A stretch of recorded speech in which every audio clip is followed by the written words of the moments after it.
Fala pessoas, tudo bem com vocês? Professor Mário Rocha, professor de Física do Instituto Federal de Pernambuco, Campo, Campos Garanhuns, tá certo? E hoje daremos início ao nosso curso de Física 2, voltado para os alunos de Engenharia Elétrica, tá?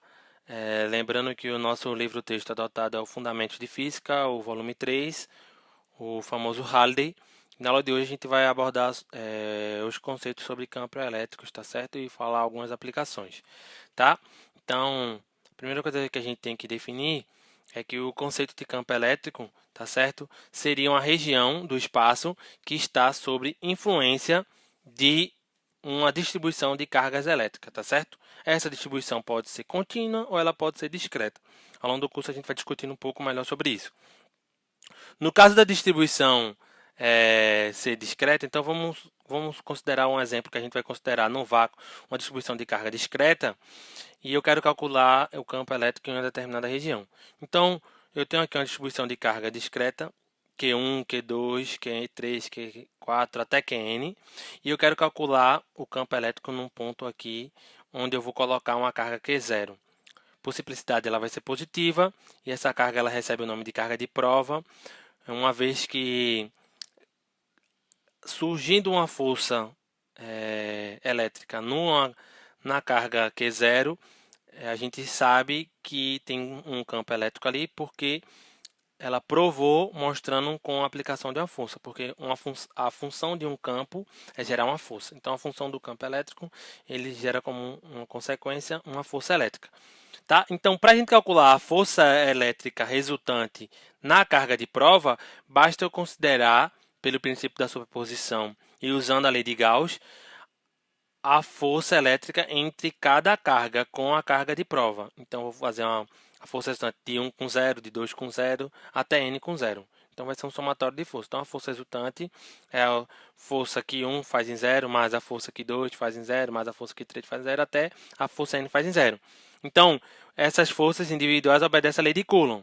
1 sobre 4π, 1 sobre 4π epsilon 0, Q1 vezes Q0, dividido por RI, R1, R0 ao quadrado, na direção do vetor que une as cargas, tá certo? E aí, por simplicidade, como o Q0 vai aparecer em todos esses termos aqui, eu coloquei em evidência o Q0 e o 4π epsilon 0. O epsilon 0 significa que a gente está considerando o vácuo, né? A permissividade elétrica do vácuo. Então, só vai restar o somatório de I1 até N, ou seja, vai depender de quantas cargas você tem, da carga QI dividido por RI ao quadrado, ou seja, QI vai ser Q1, Q2, Qn, e RI vai ser R1, que é a distância que separa 1 de 0, R2, que separa 2 de 0, e Rn, que separa a carga N de Q0, tá certo? E lembrando que a força ela vai ser sempre na direção que liga as cargas. Então, a carga Q1 e Q0 ela vai ter essa direção aqui, podendo apontar para fora ou para dentro, dependendo do sinal entre elas, né? Lembrando, cargas de mesmo sinal se repelem e cargas de sinais diferentes se atraem. Então, a gente pode definir que esse termo aqui ele só vai depender da distribuição de cargas. E aí, por esse motivo, a gente define que esse seria o nosso campo elétrico resultante. E seria 1 sobre 4π epsilon 0, somatório de I1 até N, de QI, RI ao quadrado, na direção de RI com 0. Tá? Para uma distribuição de cargas pontuais discreta, esse seria o nosso vetor resultante. Logo, se eu colocar essa definição aqui, substituindo aqui, a gente fica que o nosso campo elétrico resultante ele vai ser a nossa força resultante dividido por Q0, onde Q0 é considerado um número muito pequeno, tá certo? É muito menor do que as cargas Q1, Q2 e Qn, ok? Beleza? Então, para o campo elétrico, ele ainda continua sendo vetor, então também vale o princípio da superposição. Ou seja, para você saber o campo elétrico em cada ponto, basta você somar individualmente o campo de cada uma das cargas. Então, o campo elétrico resultante é o somatório de cada campo individual I, onde I seria dado por 1 sobre 4 πε0, QI sobre RI ao quadrado, na direção de RI. Beleza? Lembrando que para o campo elétrico existir, não depende da carga de prova, tá certo? A carga de prova só serve para mostrar que naquela região tem. Mas para existir, você só precisa das chamadas cargas geradoras, tá certo? Então, a unidade de campo elétrico no SI seria a unidade de força dividida por unidade de carga. Força é em Newton e carga é em Coulomb. Então, a unidade de campo elétrico no SI é Newton por Coulomb. Beleza? Tranquilo? Então, caso a distribuição ela seja contínua, então, para a distribuição contínua é um pouquinho diferente o nosso raciocínio. Então, para a distribuição contínua, a gente vai imaginar aqui uma distribuição de carga no espaço tridimensional e por esse motivo a carga ela vai ter um volume que a gente vai ter representar pela letra grega, o ρ. O ρ ele representa uma distribuição, uma densidade de carga volumétrica. Beleza? Qual é o raciocínio que a gente vai pensar? Que essa distribuição contínua ela é formada por várias cargas. E essas cargas, eu posso pegar um pedacinho e chamar do meu elemento de carga infinitesimal. Então, eu vou imaginar que essa distribuição é formada por infinitos pedacinhos de cargas, que eu vou chamar de dq. E aí eu tenho que definir uma origem, porque para eu saber em relação a um ponto P, eu vou ter para cada elemento de carga uma distância. Então, eu não posso considerar só uma distância R fixa. Eu tenho que pegar uma distância R em relação a uma origem. Então, para esse elemento de carga em relação à origem, eu vou chamar o meu vetor de R', ou seja, é da onde eu tenho carga para a origem. Para o ponto P, eu vou chamar que ele o ponto P a uma distância de R0. Tá certo? O que é o R0? É o do ponto que você quer calcular até a origem.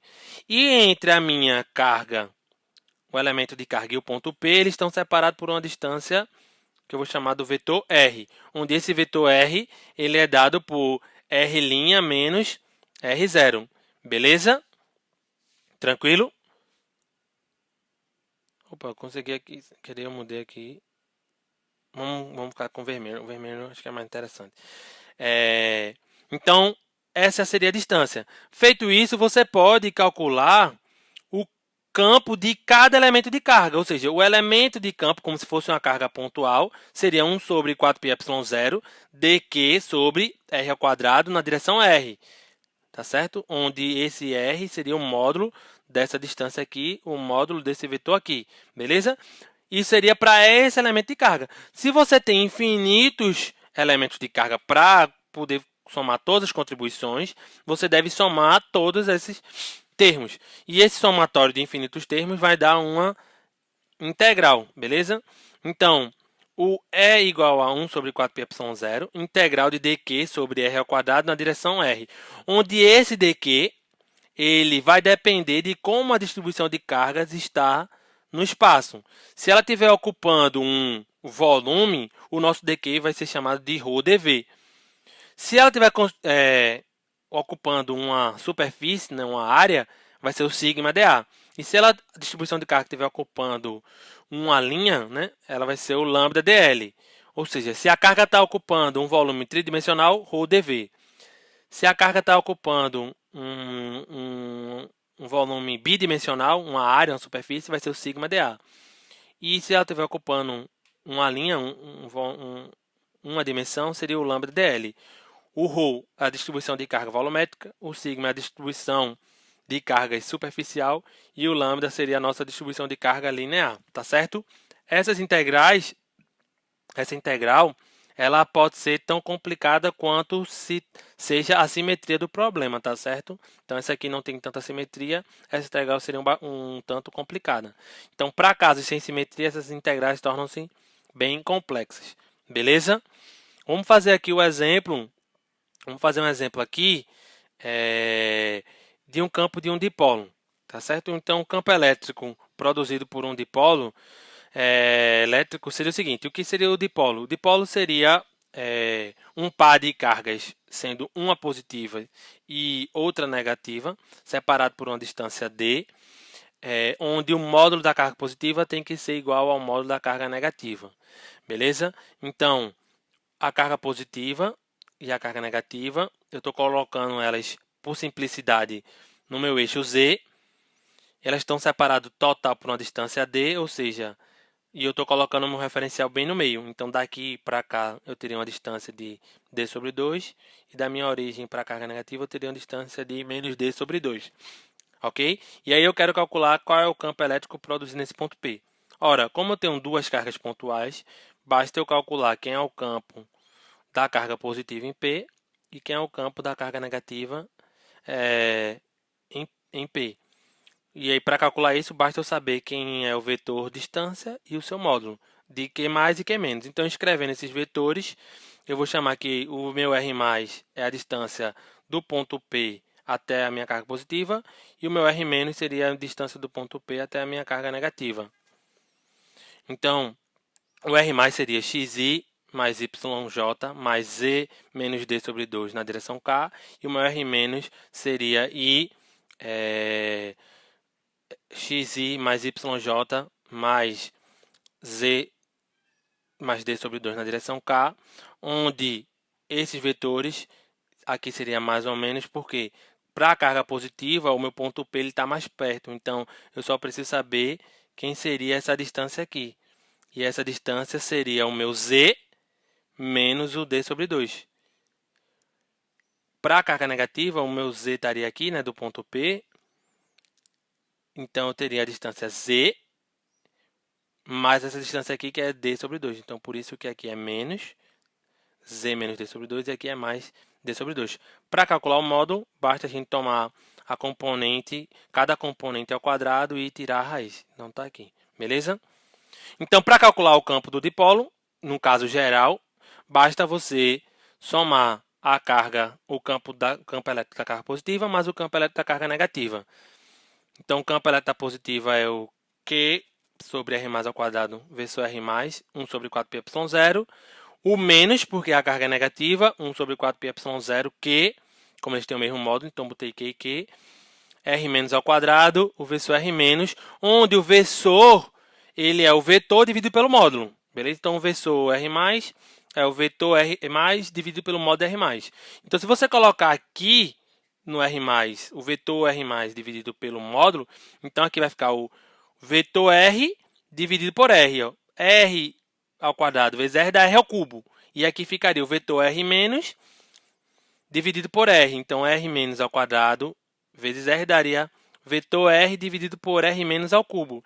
E aí você substitui, porque a gente sabe quem é o vetor R e o vetor e o módulo de R mais e menos. Então, é só substituir do slide anterior. Então, o campo elétrico dipolo, colocando em evidência a carga sobre o 4π em evidência, ficaria o vetor R, que estaria em cima, dividido pelo módulo, que é a raiz, tudo isso, raiz quadrada, tudo isso elevado ao cubo. Então, a raiz elevada ao cubo daria 3 meios. Analogamente, a gente vai fazer para o caso R-. Então, seria o vetor R- dividido pelo módulo ao cubo. O módulo é a raiz quadrada, então vai ficar a raiz ao quadrado elevada a 3, dá 3 meios. E aqui o módulo, ou seja, cada componente é ao quadrado. Isso seria o campo do dipolo, num caso geral, onde o ponto P ele estaria num espaço que teria coordenadas x, y e z, tá certo? Por simplicidade, a gente pode escolher o nosso campo, tá certo? Nosso ponto P no eixo do dipolo, ou seja, eu quero calcular no eixo Z, que foi o nosso exemplo que a gente escolheu. Então, por isso, a gente pode fazer assim, se eu quero que vá para o eixo Z, o meu x e o meu y da minha coordenada P vai ser 0, tá certo? Então, basta eu colocar o x igual a 0 e o y igual a 0 nessa equação aqui, e aí agora eu vou ter meu ponto, meu dipolo separado por uma distância d, e aqui o centro do dipolo, e agora eu estou calculando no mesmo eixo do dipolo. E aí você vai ter um mais e um menos, e aí fica fácil porque você só tem uma direção. E aí você somar vetores na mesma direção, basta ou você somar ou diminuir, dependendo do sentido deles. Então, nesse caso, essa equação aqui geral, ela vai se reduzir ao Q sobre 4πε0. Então, isso aqui vai ser 0, isso aqui vai ser 0, tá certo? E aí, isso aqui é 0, isso aqui é 0, vai sobrar só o z menos d, d sobre 2 na direção k, dividido por z menos d sobre 2 ao quadrado elevado a 3 meios. E aí vai cancelar 1, vai ficar 1 sobre z menos d sobre 2 ao quadrado, menos 1 sobre z mais d sobre 2 ao quadrado. Tudo isso na direção k. E aí, o campo do dipolo, você resolvendo essa soma de fração aqui, tirando a MMC, fazendo alguma continha, tá certo? E aí eu recomendo que você faça essa álgebra para sair dessa equação para cá. Você consegue reduzir que o campo do dipolo no eixo do dipolo, ele vai ser QD na direção K, dividido por 2πε0, z ao cubo, vezes 1 menos d sobre 2z, tudo isso ao quadrado, e tudo isso elevado ao quadrado, beleza? Isso seria o campo do dipolo no eixo z. Para o caso limite em que você pegue esse ponto P e afaste ele muito, ou seja, ele seja um número muito maior do que a distância do dipolo, você vai ter aqui nessa equação aqui, esse termo indo a zero. Então, isso aqui indo para zero, você só fica com 1 elevado ao quadrado é 1. Então, você só vai sobrar esse primeiro termo aqui. Então, o campo do dipolo, no caso limite, que z é muito maior do que d, só vai sobrar o QD na direção K, 2πε0, z ao cubo. E aí aqui tem uma diferença. Por quê? Deixa eu voltar. Por que aqui tem uma diferença? Olha, diferente do campo de uma carga pontual que ela decaía com r ao quadrado, como de costume, aqui, para um z muito grande, o campo do dipolo ele vai decair com z ao cubo, tá certo? Então, o campo ele vai ser proporcional ao z ao cubo, diferente do caso do campo elétrico de uma carga pontual, que seria decaindo com a distância ao quadrado. Então, essa é a primeira diferença. Um dos motivos que isso acontece é porque você vai ter em cada ponto do dipolo, no eixo, um vetor para cima e um vetor para baixo.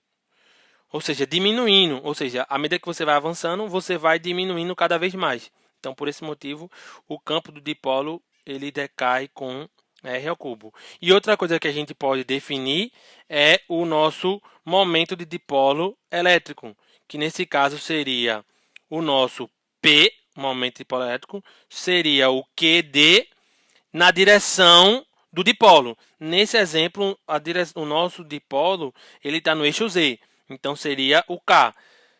Mas se o nosso dipolo estivesse no eixo X, você colocaria aqui QDI, beleza? Então, o P é o momento de dipolo elétrico. Então, você poderia substituir isso daqui por P, isso daqui por P.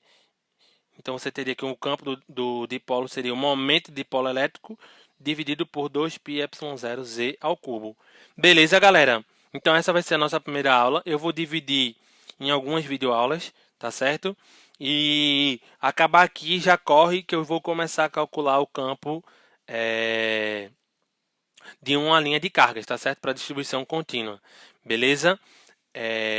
Qualquer coisa, qualquer dúvida, se não entendeu, volta, tá certo? Se continuar sem entender, deixa nos comentários e recomendo que você tente fazer as contas que eu não abri aqui para você exercitar, beleza? Falou, valeu, fui!